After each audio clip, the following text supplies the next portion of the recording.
Picture this: a vast empire stretching across two continents, ruled by one man with absolute power, a man believed to be chosen by God. This was Russia in the early 20th century. But in just a few short years, this centuries-old dynasty would crumble, replaced by a radical new system that would change the course of global history forever. How did it happen? How did the all-powerful Tsar fall? And what rose from the ashes? Today, we're diving deep into the tumultuous, dramatic, and world-shaking events of the Russian Revolution. Stick around, because this story is more gripping than any movie. Let's set the scene. It's the early 1900s, and Tsar Nicholas II is on the throne. While the royal family lives in unimaginable luxury, the vast majority of Russians are peasants, living in poverty, struggling with famine and land shortages. On top of that, industrial workers in the cities face brutal conditions, long hours, low pay, and dangerous factories. Discontent is simmering just beneath the surface, like a volcano waiting to erupt. The first major tremor came in 1905. Russia's humiliating defeat in a war against Japan shattered the myth of its military might. Back home, on a day that would become known as Bloody Sunday, peaceful protesters marching to the Tsar's palace with a petition were fired upon by soldiers. Hundreds died. The people's trust in their little father, the Tsar, was broken. This sparked a wave of strikes and uprisings across the empire, forcing Nicholas to make a concession. He created a parliament, the Duma, but it was a hollow promise. The Tsar kept dissolving it whenever it challenged his authority, proving he had no real intention of sharing power. The seeds of revolution were well and truly sown. Then came the final, fatal blow: World War I. The Great War was a catastrophe for Russia. Millions of soldiers, poorly equipped and badly led, were sent to the slaughter on the Eastern Front. At home, the economy collapsed. Food and fuel became scarce, and prices skyrocketed. The Russian people were starving, freezing, and losing their sons and fathers in a war they didn't understand. The Tsarina, Alexandra, left in charge while Nicholas was at the front, was deeply influenced by the mystic Grigory Rasputin. His scandalous behavior and influence over the royal family eroded the last vestiges of respect for the monarchy. The entire system was rotten to the core. By February 1917, the people of the capital, Petrograd, had reached their breaking point. It all started with women textile workers going on strike, demanding bread.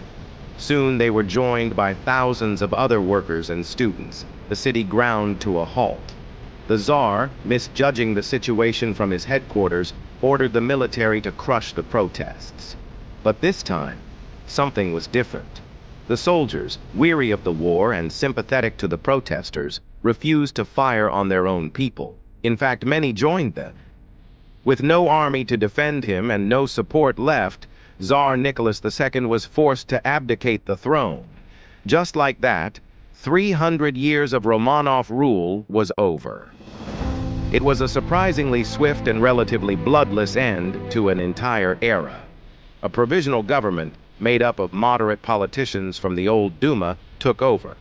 Their goal was to establish a democratic republic. It sounds like a happy ending, right?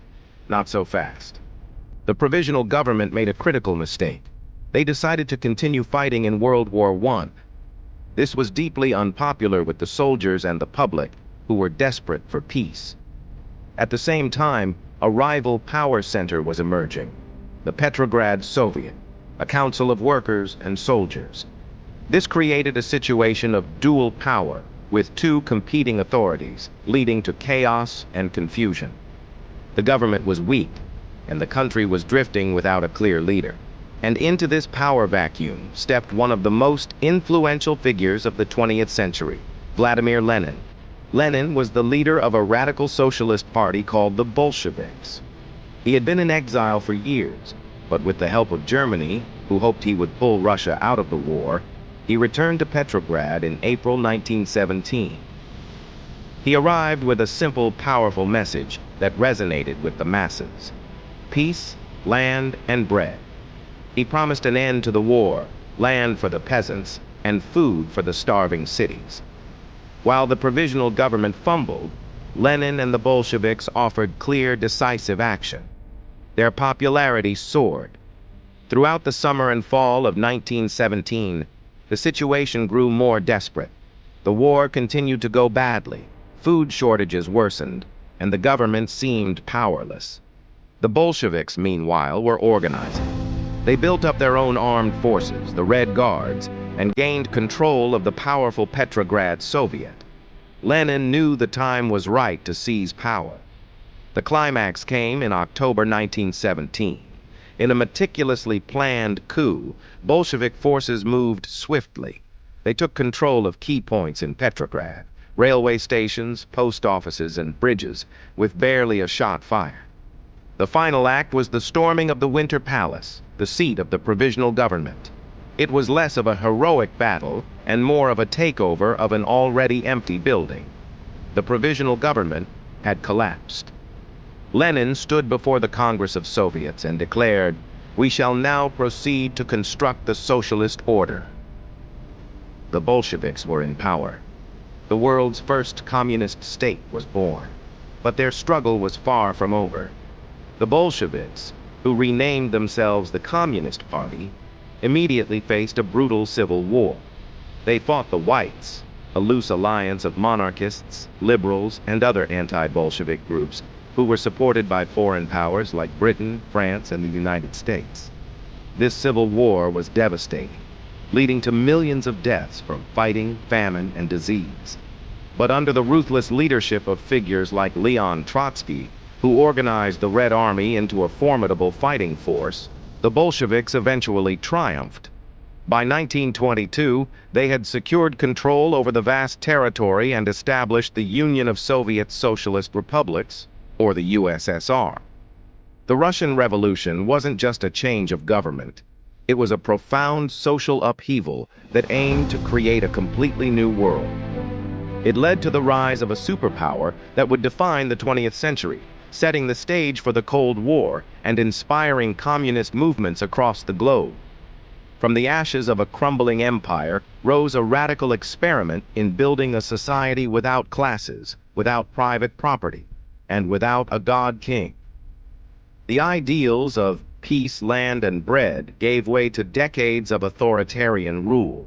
But the echo of those revolutionary days in 1917 continues to shape our world even now. And that's the incredible story of the Russian Revolution. It is a powerful reminder of how quickly the world can change when people are pushed to their limits. Thanks so much for watching. If you found this journey through history interesting, please hit that like button and subscribe for more deep dives into the events that shaped our world. Let me know in the comments what historical event you'd like to see covered next. See you in the next video.